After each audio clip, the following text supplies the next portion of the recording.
Hanji, good morning students. My name is Dr. Monica and I am going to discuss with you coordination compounds chapter.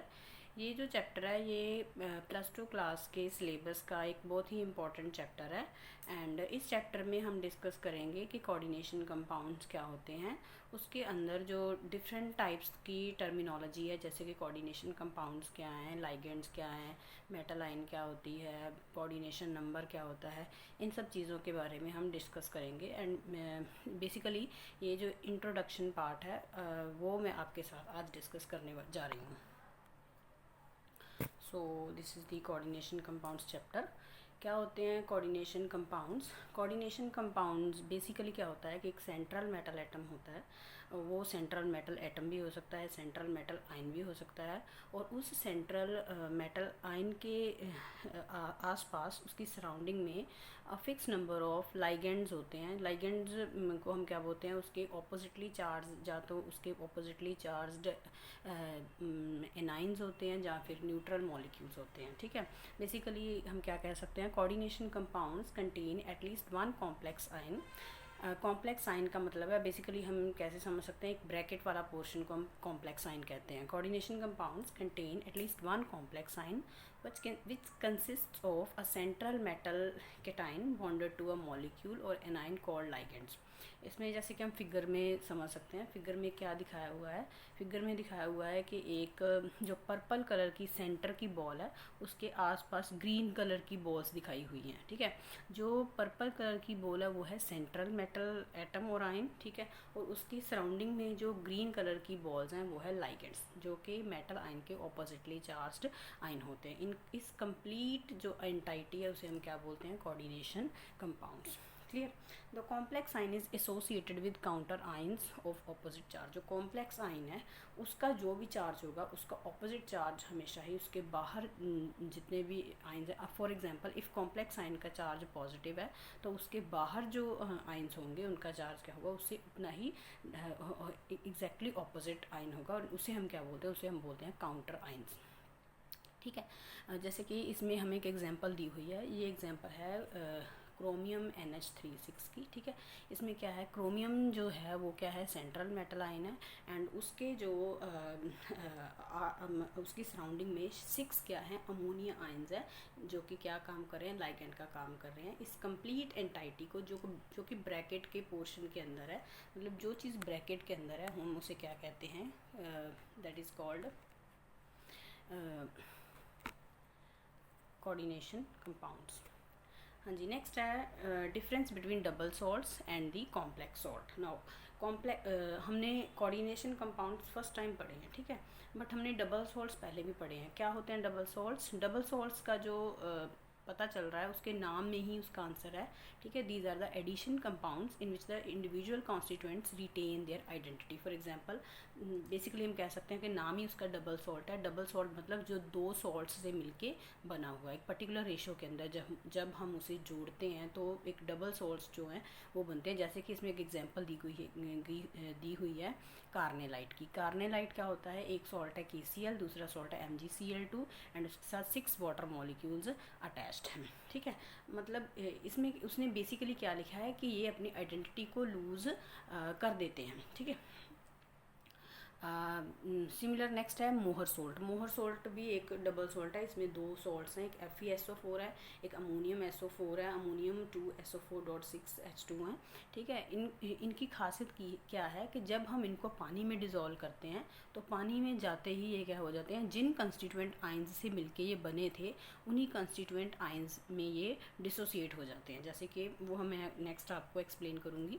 इसके बिल्कुल opposite होते हैं complex ions, complex salts. Complex salts मतलब कि coordination compounds. ठीक है, coordination compounds की क्या खासियत है, ये अपनी आइडेंटिटी को लूज़ नहीं करते, ना ही लिक्विड स्टेट में एंड ना ही सॉलिड स्टेट में। ये किसी भी स्टेट में, मतलब सॉलिड स्टेट में तो वो एग्जिस्ट करेगा ही नहीं, पर जब उसको पानी में भी डिज़ोल्व करते हैं जो ब्रैकेट वाला पोर्शन है वो कभी भी डिसोसिएट नहीं करता। ठीक है, वो अपनी आइडेंटिटी को मेंटेन करके रखता है। ठीक है, इस चीज़ को हम अच्छी तरीके से समझते हैं, that is double salts and coordination compounds. ठीक है, हमने एक एग्जांपल ली है डबल सॉल्ट की, दैट इज़ कौन सी एग्जांपल है,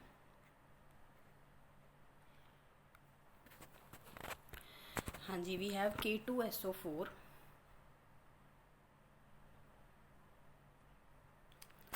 हाँ जी, इसे हम इस तरीके से समझ सकते हैं, we have double salts and coordination compounds. ठीक है, कोऑर्डिनेशन कंपाउंड डबल सॉल्ट्स जो होते हैं उनको हम जब पानी में डिज़ोल्व करते हैं, बेसिक देखो डबल सॉल्ट क्या है, एक सॉलिड सब्सटेंस है। ठीक है, सॉलिड सब्सटेंस है मतलब हमें दिखाई दे रहा है कि वो एक सॉलिड सब्सटेंस है। ठीक है, उसकी अपनी आइडेंटिटी है। ठीक है, बट जैसे ही हमने उसे पानी में डिज़ोल्व किया तो वो पूरी तरह से अंदर चला जाएगा, अंदर जाके वो डिज़ोल्व हो जाएगा, हमें दिखना बंद हो गया, मतलब उसने अपनी आइडेंटिटी लूज़ कर दी। मतलब बेसिकली हम क्या कह सकते हैं कि जैसे ही हमने उसे पानी में डिज़ोल्व किया, वो जिन कॉन्स्टिट्यूएंट आइंस से मिलके बना हुआ था उन कॉन्स्टिट्यूएंट आइंस में वो डिसोसिएट हो गया, मतलब उसने अपनी आइडेंटिटी लूज़ कर दी। जैसे कि यहाँ K2SO4 Al2SO3 dot 2H2O molecule है, that is the potash alum. जैसे हमने इसे वाटर में डिज़ोल्व किया तो ये डिसोसिएट हो गया, पोटेशियम आइन, एलुमिनियम आइन, सल्फेट आइन एंड 24 वाटर मॉलिक्यूल्स। ठीक है, मतलब इसने अपनी आइडेंटिटी वाटर में जाते ही लूज़ कर दी। ठीक है, दूसरी तरफ जो कॉम्प्लेक्स आयन होते हैं उनकी क्या खासियत है, कॉम्प्लेक्स आयन ही कोऑर्डिनेशन कंपाउंड्स है। हमने यहाँ पे एग्जांपल ली है, दैट इज़ K4FeCN6। ठीक है, इसकी क्या खासियत है, इसे हमने जब पानी में डिज़ोल्व किया तो जो ब्रैकेट वाला पोर्शन था जिसे हम कोऑर्डिनेशन मतलब कॉम्प्लेक्स आयन बोलते हैं, वो अपनी आइडेंटिटी कभी भी लूज़ नहीं करता। ठीक है, ये ऐसे नहीं हुआ कि जो नीचे हमने एक्सप्लेन किया है कि FeCN6 4 नेगेटिव है, इसे जब हमने पानी में डिज़ोल्व किया ऐसा नहीं हुआ कि ये डिसोसिएट हो गया हो Fe2 पॉजिटिव एंड CN6। इसने अपनी आइडेंटिटी को मेंटेन रखा, either in the solid state और इन द डिज़ोल्व्ड स्टेट। ठीक है, सो बेसिक डिफरेंस क्या क्या हैं डबल सॉल्ट्स और कोऑर्डिनेशन कंपाउंड्स में। डबल सॉल्ट का पहले हमने एक्सप्लेन किया है कि जो डबल सॉल्ट है वो सॉलिड स्टेट में तो अपनी आइडेंटिटी को मेंटेन करके रखता है। ठीक है, बट उस मतलब जैसे ही हम उसे पानी में डिज़ोल्व करते हैं ये क्या कर जाता है, अपने कंस्टिट्यूएंट्स जो आइंस होते हैं उनमें डिसोसिएट कर जाता है। ठीक है, दूसरी तरफ जो कोऑर्डिनेशन कंपाउंड्स होते हैं ये अपनी आइडेंटिटी को जो है वो लूज़ नहीं करते, ना ही सॉलिड स्टेट में और ना ही इन दी डिज़ोल्व्ड स्टेट में। दूसरा क्या है, they lose their identity in the dissolve state, जे अपनी आइडेंटिटी को लूज़ कर देते हैं इन दी डिज़ोल्व स्टेट। दूसरी तरफ जो कोऑर्डिनेशन कंपाउंड्स हैं they don't lose their identity in the dissolve state. ठीक है, थर्ड है their properties are essentially the same as those of constituent species. मतलब डबल सॉल्ट्स जो हैं जिन स्पीशीज़ से मिलके बने थे, जो उनकी प्रॉपर्टीज़ थी बिल्कुल वैसी ही प्रॉपर्टीज़ जो हैं वो डबल सॉल्ट्स की होती है। मतलब कुछ खास डिफरेंस नहीं है, जिन कंस्टिट्यूएंट पार्टिकल से जो मिलके बने थे उनकी जैसी जैसी करेक्टरिस्टिक्स थी वैसी करेक्टरिस्टिक्स किनकी होती हैं, डबल सॉल्ट्स की। बट दूसरी तरफ जो बेसिक डिफरेंस है, इनकी जो प्रॉपर्टीज़ होती हैं जिन कॉन्स्टिट्यूएंट आइंस से ये मिलके बने हैं उनसे इनकी प्रॉपर्टीज़ कम्प्लीटली डिफरेंट होती हैं। For example we have K4FeCN6, हमारे पास ये एक कॉम्प्लेक्स आइन है। ठीक है, ये जो है doesn't show the test of, क्योंकि इसमें आयरन है तो आयरन 2 पॉजिटिव के टेस्ट इसे देने चाहिए और साइनाइड आयन है उसके टेस्ट इसे देने चाहिए। पर जब ये कॉम्प्लेक्स बन जाता है तो ना ही ये Fe2 पॉजिटिव के जो डिटेक्शन टेस्ट देता है और ना ही साइनाइड के टेस्ट देता है। मतलब इसकी प्रॉपर्टीज़ अपने कॉन्स्टिट्यूएंट आइंस से जिनसे ये मिलके बना है उनसे ये कम्प्लीटली क्या करती हैं, डिफ़र करती हैं। ठीक है, फोर्थ डिफरेंस है in the double salts the metal atom और ion exhibits the normal valency. जो उनकी नॉर्मल वैलेंसी है, जैसे कि कॉम्प्लेक्स आयन है कोई सल्फेट है, उस सल्फेट पोटैश एलम है, उसमें पोटेशियम की हमें पता है, उस पोटेशियम की जो है उसकी ऑक्सीडेशन स्टेट कितनी होती है, +1 होती है। आयरन की बेसिकली +2 शो होती है। बट इसमें क्या होता है कोऑर्डिनेशन कंपाउंड्स में, जो इनकी वैलेंसी है और सम टाइम मेटल की वो उसकी नॉर्मल ऑक्सीडेशन स्टेट से डिफरेंट भी हो सकती है।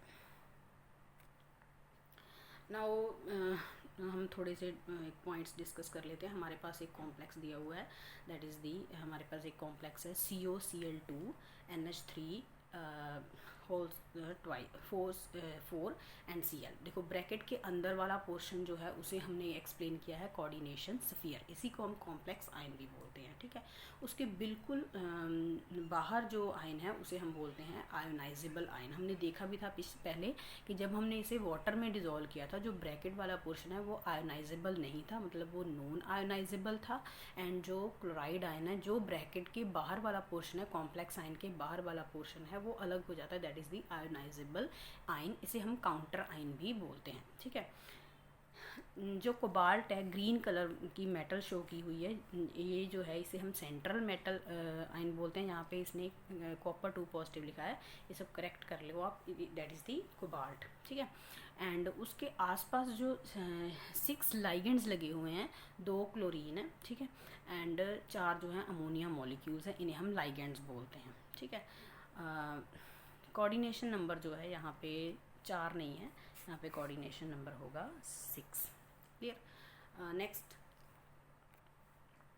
नेक्स्ट है कोऑर्डिनेशन एंटाइटी। कोऑर्डिनेशन एंटाइटी होती है जो ब्रैकेट वाला पोर्शन है, उसे हम बेसिकली क्या बोलते हैं, कोऑर्डिनेशन एंटाइटी। उसे हम कोऑर्डिनेशन स्फीयर भी बोलते हैं, उसे हम कॉम्प्लेक्स आयन भी बोलते हैं, ठीक है। इसमें एक्सप्लेन किया हुआ है मेटल एटम और ion bonded to fix number of ions और मॉलिक्यूल्स, ठीक है। फॉर एग्जांपल हम एक एग्जांपल दी हुई है, that is the cobalt COCl3 NH3 ठीक है। Fixed Cl and NH3 ion उसके साथ अटैच्ड हैं, क्लियर। इसमें जो ब्रैकेट वाला पोर्शन है, बेसिकली आप सीधी सीधी एक बात समझ लो कि जो ब्रैकेट वाला पोर्शन है उसे हम क्या बोलते हैं, उसे हम बोलते हैं कोऑर्डिनेशन एंटाइटी या फिर कोऑर्डिनेशन स्फीयर। जो ब्रैकेट वाला पोर्शन है उसे हम क्या बोलते हैं, कोऑर्डिनेशन एंटाइटी या फिर कोऑर्डिनेशन स्फीयर। तो पहली वाली एग्जांपल है, ये वाली एग्जांपल है, इसमें जो ब्रैकेट वाला पोर्शन है that is the COCl2 NH3 chloride ion को छोड़ के, मतलब ब्रैकेट वाला पोर्शन क्या है हमारे पास, कोऑर्डिनेशन स्फीयर। इस तरह हमारे पास एक दूसरी एग्जांपल दी हुई है दैट इज़ दी K4FeCN6। इसमें हमारे पास जो ब्रैकेट के अंदर पोर्शन है FeCN6, इससे हम क्या बोलते हैं, कोऑर्डिनेशन स्फीयर, जो अपनी आइडेंटिटी वाटर में जाने के बाद भी लूज़ नहीं करता, ठीक है। नेक्स्ट हम डिस्कस करेंगे सेंट्रल एटम और आयन, ठीक है। वो हमने पहले भी डिस्कस किया था कि जो हमारे पास एक कॉम्प्लेक्स आयन है उसमें ब्रैकेट के अंदर वाले पोर्शन के बिल्कुल लेफ्ट हैंड साइड पे जो एटम बना हुआ होता है, जिसके सराउंडिंग में फिक्स नंबर ऑफ लाइगेंड्स लगे होते हैं, उसे हम क्या बोलते हैं, सेंट्रल मेटल आयन। जैसे कि इस एग्जाम्पल में दैट इज़ दी K4FeCN6, इसमें Fe जो क्या है that is Fe is the central metal ion. हम इस एग्जांपल से भी इस चीज़ को अच्छी तरह से समझ सकते हैं, दैट इज़ हमारे पास एक एग्जांपल दी हुई है CO NH36 एंड Cl3। इसमें जो ब्रैकेट वाला पोर्शन है उसे हम बोलेंगे कोऑर्डिनेशन स्फीयर। देखो उसने बहुत ही अच्छे तरीके से इसको क्लियर किया हुआ है, ठीक है। ब्रैकेट के बिल्कुल बाहर वाला पोर्शन जो होता है उसमें जितने भी नंबर ऑफ आयन्स उसे हम बोलते हैं आयोनाइजेबल स्फीयर, या आयोनाइजेशन स्फीयर, या आयोनाइजेबल आयन, ठीक है। इसके बाद सेंट्रल मेटल एटम, ब्रैकेट की जो ब्रैकेट वाला पोर्शन है उसमें बिल्कुल ब्रैकेट के अंदर जाते ही लेफ्ट हैंड साइड में जो एटम होता है उसे हम बोलते हैं सेंट्रल मेटल एटम। तो उसके आसपास जितने भी फिक्स नंबर ऑफ लाइगेंड्स लगे होते हैं उसे हम, जैसे यहाँ पे अमोनिया लगे हुए हैं 6, दैट आर कॉल्ड लाइगेंड्स। और जो लाइगेंड्स होते हैं उनको मिला के जितना भी नंबर बनता है वो क्या होता है, मेटल का कोऑर्डिनेशन नंबर। नेक्स्ट है लाइगेंड्स, हमने काफ़ी बार डिस्कस कर लिया है। अ मॉलिक्यूल और आयन और ग्रुप, ये मॉलिक्यूल भी हो सकता है, आयन भी हो सकता है, ग्रुप भी हो सकता है, that is bonded to metal atom और आयन इन अ कॉम्प्लेक्स और coordination compound by coordinate bonds are called ligands. Ligands क्या होते हैं, सेंट्रल मेटल एटम के सराउंडिंग में जितने भी नंबर ऑफ मॉलिक्यूल्स लगे होते हैं, आयन्स लगे होते हैं, जो ग्रुप्स लगे होते हैं, उन्हें हम क्या बोलते हैं, लाइगेंड्स बोलते हैं। ये एक पर्टिकुलर बॉन्ड के थ्रू जुड़े होते हैं सेंट्रल मेटल एटम को, एंड उस बॉन्ड को हम क्या बोलते हैं, कोऑर्डिनेट बॉन्ड। जो लाइगेंड्स होते हैं ये न्यूट्रल भी हो सकते हैं, ये पॉजिटिवली चार्ज भी हो सकते हैं, ये नेगेटिवली चार्ज्ड भी हो सकते हैं। जैसे कि हमारे पास एग्जांपल है, वाटर एक न्यूट्रल मॉलिक्यूल है, साइनाइड एक नेगेटिवली चार्ज मॉलिक्यूल है, एंड NO पॉजिटिव एक पॉजिटिवली चार्ज्ड लाइगेंड है। हमारे पास लाइगेंड 3 तरह के हो सकते हैं, ठीक है। फिर हम एक एग्जांपल के थ्रू इस चीज़ को समझते हैं, that is we have a molecule that is the K4FeCN6। ये हमारे पास एक एग्जांपल है। इसमें जो K4 है ब्रैकेट के बाहर वाला पोर्शन है, इसे हम काउंटर आयन भी बोलते हैं, इसे हम आयोनाइजेबल आयन भी बोलते हैं। उसके बाद जो ब्रैकेट वाला पोर्शन है उसे हम बोलते हैं कोऑर्डिनेशन स्फीयर या फिर कोऑर्डिनेशन एंटाइटी, क्लियर। इसमें फिर वही बात आ गई, कुछ जो सेंटर ब्रैकेट के बिल्कुल एक्सट्रीम एंड का जो एटम है उसे हम बोलते हैं सेंट्रल मेटल एटम। यहाँ पे जो सेंट्रल मेटल एटम है वो आयरन है, ठीक है। उसके बाद सेंट्रल मेटल एटम के साथ जो फिक्स नंबर ऑफ एनाइंस लगे होते हैं, या फिर पॉजिटिवली चार्ज्ड एटम्स लगे होते हैं, या फिर न्यूट्रल मॉलिक्यूल्स लगे हैं, जैसे कि यहाँ पे साइनाइड लगा है जो कि नेगेटिवली चार्ज्ड होता है, उन्हें हम क्या बोलते हैं, लाइगेंड्स बोलते हैं। कितने नंबर ऑफ लाइगेंड्स लगे होते हैं वो उसका कोऑर्डिनेशन नंबर, मतलब सेंट्रल मेटल एटम का कोऑर्डिनेशन नंबर होता है। नेक्स्ट है डोनर एटम्स, ठीक है ना। डोनर एटम क्या है, पहले हम इसको मैं सिंपल लैंग्वेज में समझा देती हूँ। डोनर एटम क्या है, किसी भी लाइगेंड के अंदर, ठीक है, किसी भी लाइगेंड के अंदर मेटल जो है जितने नंबर ऑफ एटम्स के साथ डायरेक्टली अटैच्ड है उसे हम क्या बोलते हैं, जिसके साथ जिस भी एटम के साथ वो डायरेक्टली अटैच्ड है उसे हम क्या बोलते हैं, डोनर एटम, ठीक है। That is atom of the ligand attached directly to the metal, मतलब पूरे लाइगेंड का वो वाला एटम जो उसके साथ मेटल के साथ डायरेक्टली अटैच्ड है, उस एटम को हम क्या बोलते हैं, डोनर एटम। जैसे कि हमारे पास एक एग्जांपल है K4Fe(CN6), ठीक है। इसमें जो CN है वो लाइगेंड है, ठीक है। तो इसमें जो CN है, या तो क्या होगा, वो मेटल के साथ C के थ्रू अटैच होगा या फिर नाइट्रोजन के थ्रू अटैच होगा, ठीक है।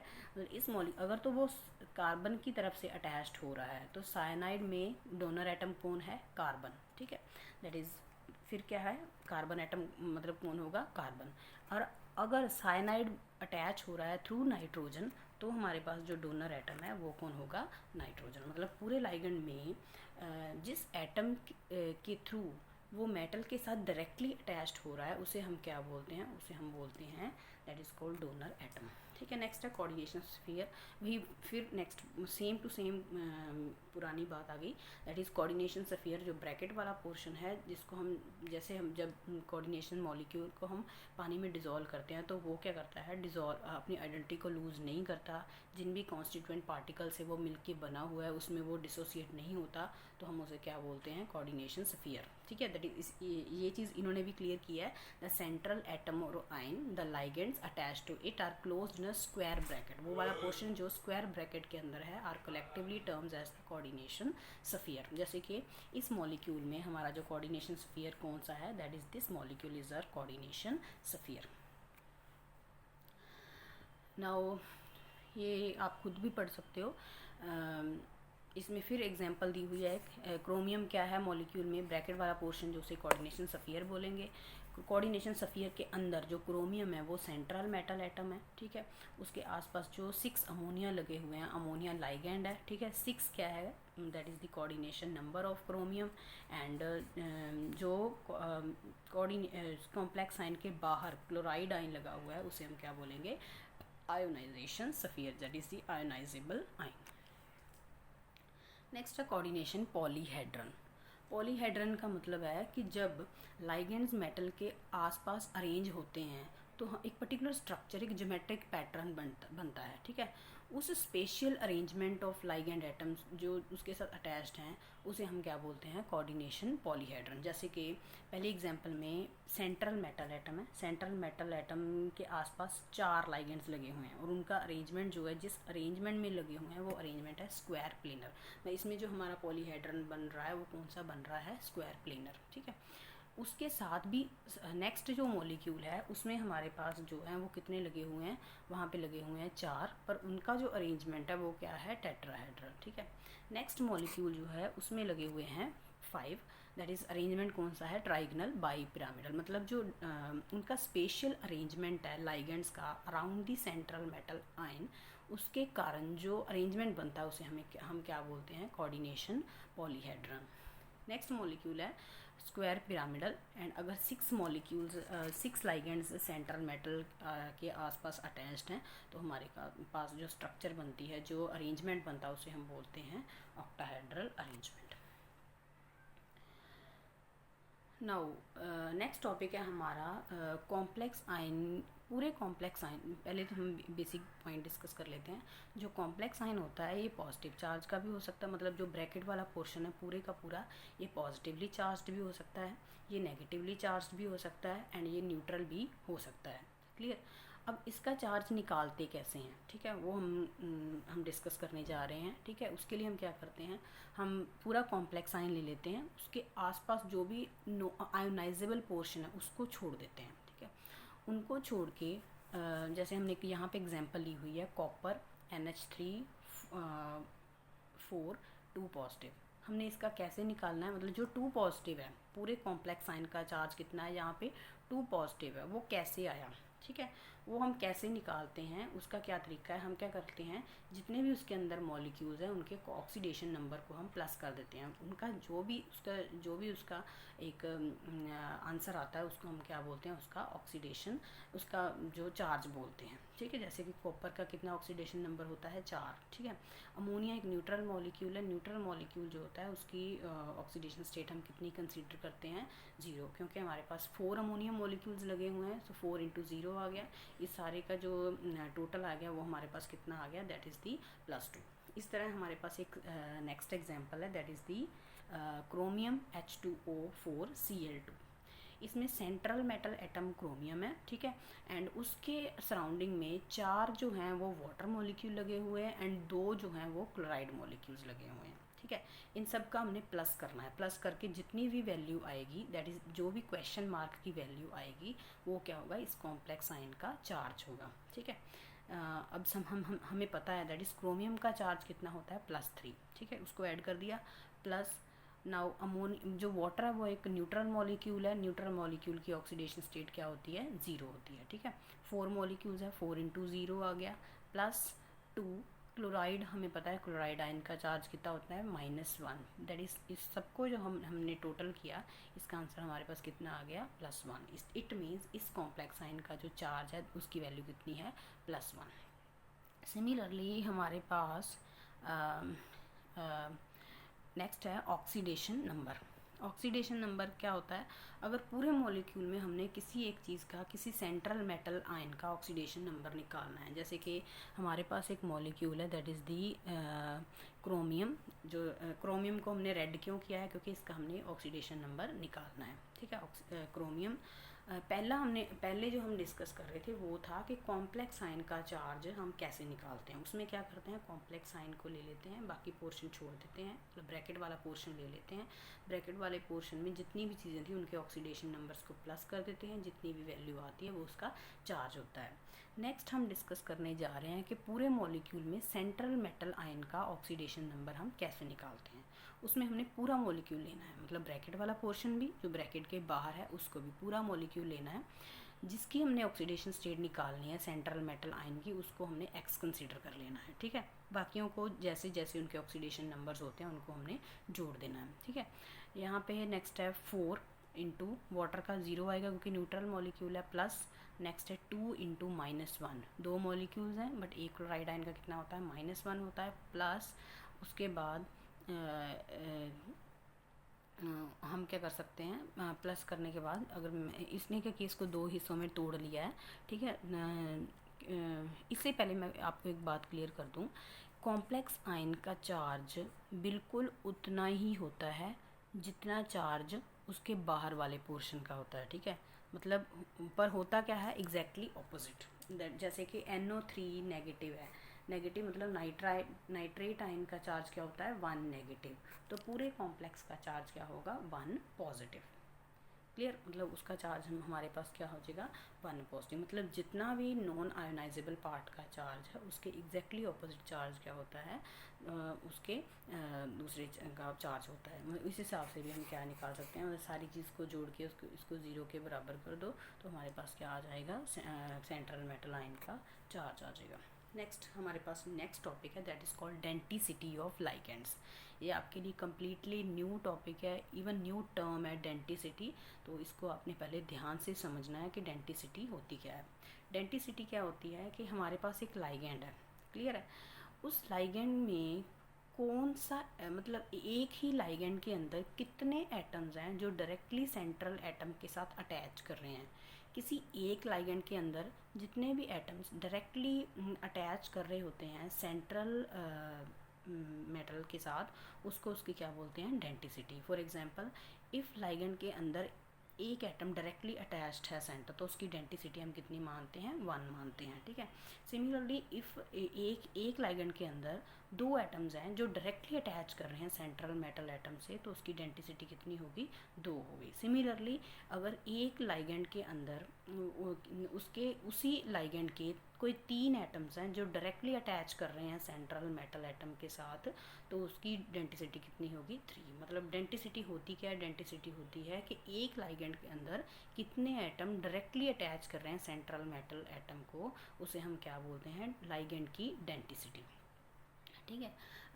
फॉर एग्ज़ाम्पल हम इसे कैसे समझ सकते हैं, जैसे हमारे पास एक लाइगेंड है इथाइलिन डाइअमीन। ठीक है, इथाइलिन डाइअमीन की एक साइड पे यहाँ पे NH2 लगा हुआ है। ठीक है, यहाँ पे एक NH2 लगा हुआ है, एक दूसरी साइड पे भी NH2 लगा हुआ है।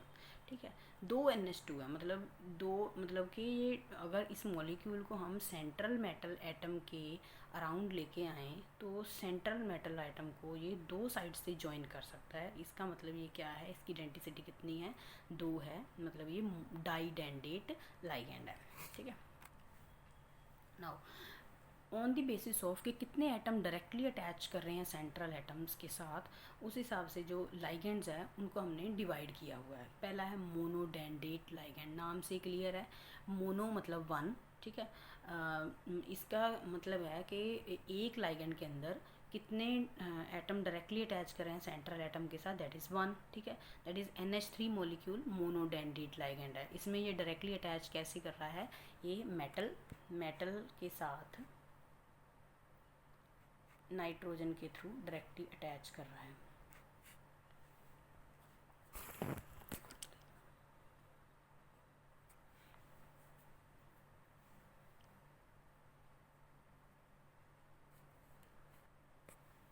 हाँ जी, लाइगेंड्स जो होते हैं on the basis of density, ये डिफरेंट टाइप्स के होते हैं। पहला है मोनोडेंडेट लाइगेंड। मोनोडेंडेट लाइगेंड का मतलब क्या है, इसमें नाम से क्लियर है, मोनोडेंडेट मतलब पूरे लाइगेंड में ये अटैच कर रहा है through 1 atom to the central metal atom. जैसे अमोनिया में ये अटैच कर रहा है थ्रू नाइट्रोजन, वाटर में ये अटैच कर रहा है through oxygen, and chloride ion में ये अटैच कर रहा है थ्रू क्लोरीन एटम। ठीक है, मतलब इनकी डेंसिटी क्या हो गई, 1। सिमिलरली हमारे पास, जैसे कि मैं एक्सप्लेन कर सकती हूँ आपको, दैट इज हमारे पास है ये मेटल होगी। ठीक है,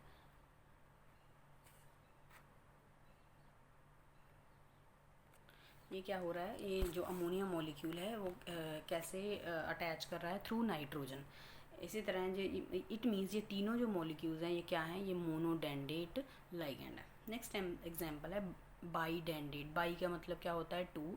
बाईडेंडेट लाइगेंड मतलब एक ही मॉलिक्यूल के अंदर 2 एटम्स हैं जो डायरेक्टली अटैच कर सकते हैं सेंट्रल मेटल आयन से। जैसे कि हमारे पास इथाइलिन डायमीन मॉलिक्यूल है, इसमें 2 नाइट्रोजन एटम्स हैं जो डायरेक्टली अटैच कर सकते हैं सेंट्रल मेटल आयन। इसी तरह ट्राईडेंडेट होते हैं, इसी तरह टेट्राडेंडेट होते हैं, एंड इसी तरह पॉलीडेंडेट लाइगेंड होते हैं। जैसे पॉलीडेंडेट लाइगेंड की एग्जांपल है इथाइलिन डाइअमीन टेट्रा एसीटेट आयन। ठीक है, ये एक मॉलिक्यूल है, इसमें हमारे पास 4 ऑक्सीजन एटम्स हैं एंड 2 जो नाइट्रोजन एटम्स हैं जो डायरेक्टली अटैच कर सकते हैं to the central metal atom.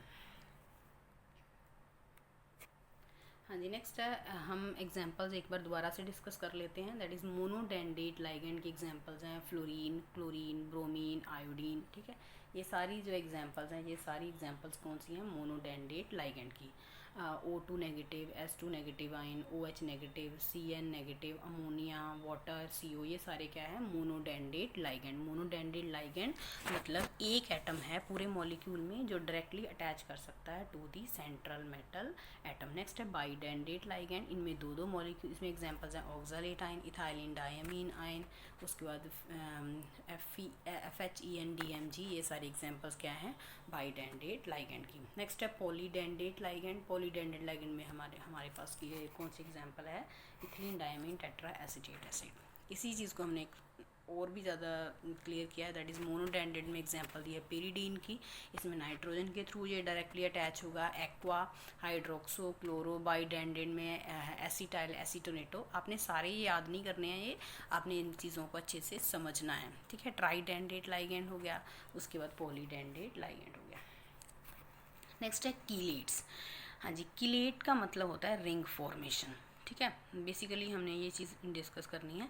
Chelate का क्या मतलब होता है? कीलेट का मतलब होता है रिंग फॉर्मेशन। ठीक है, अब हमने देखा है कि जिस मॉलिक्यूल में हमारे पास एक ही मॉलिक्यूल के अंदर दो से ज़्यादा एक से ज़्यादा डोनर एटम्स हैं, तो हम वो कैसे अटैच करेगा? जैसे कि यहाँ पे हमने एक्सप्लेन किया हुआ है।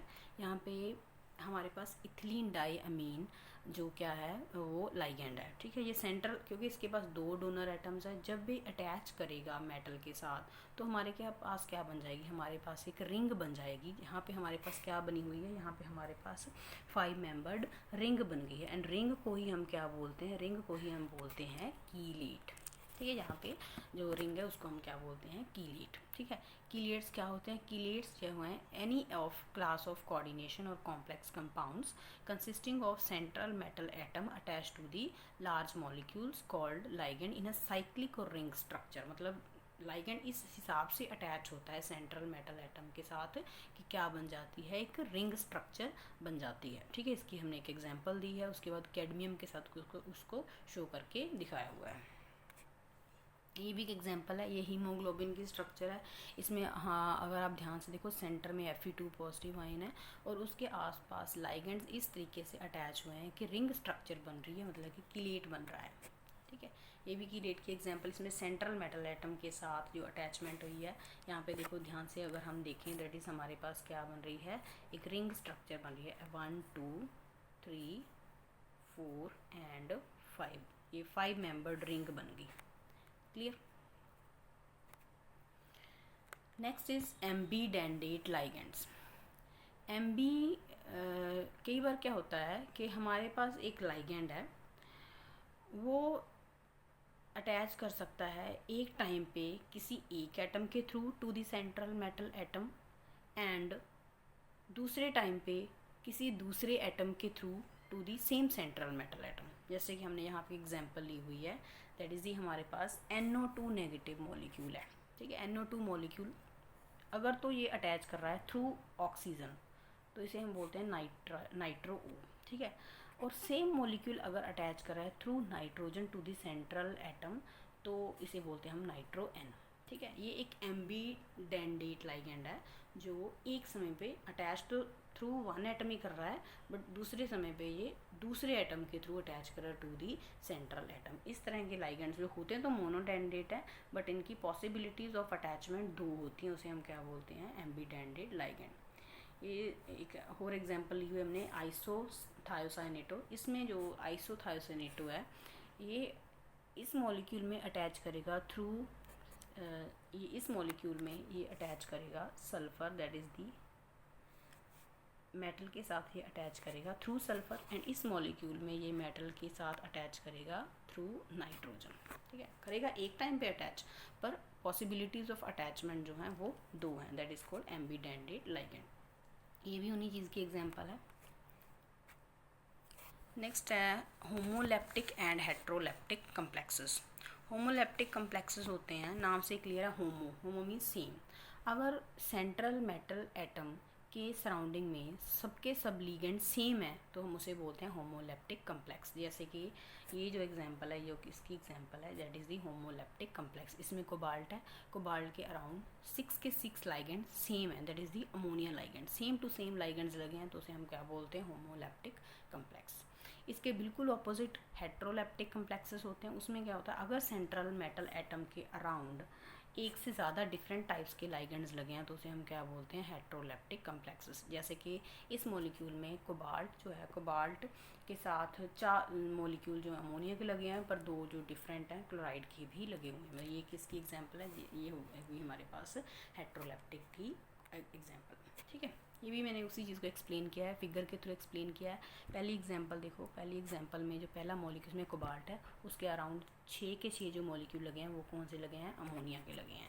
जो दूसरी एग्जांपल है उस एग्जांपल में क्या, उसमें आयरन है, आयरन के अराउंड यहाँ पे ये दोनों ही एग्जांपल्स क्या हैं? होमोलेप्टिक कम्प्लेक्सेस की हैं। आयरन के अराउंड 6 के 6 जो लाइगेंड्स हैं वो साइनाइड आयन के लगे हुए हैं। ठीक है, ये तो था हमारा इंट्रोडक्शन पार्ट। ठीक है, नेक्स्ट जो पार्ट है वो हम डिस्कस करेंगे हमारे नेक्स्ट चैप्टर में। Thank you.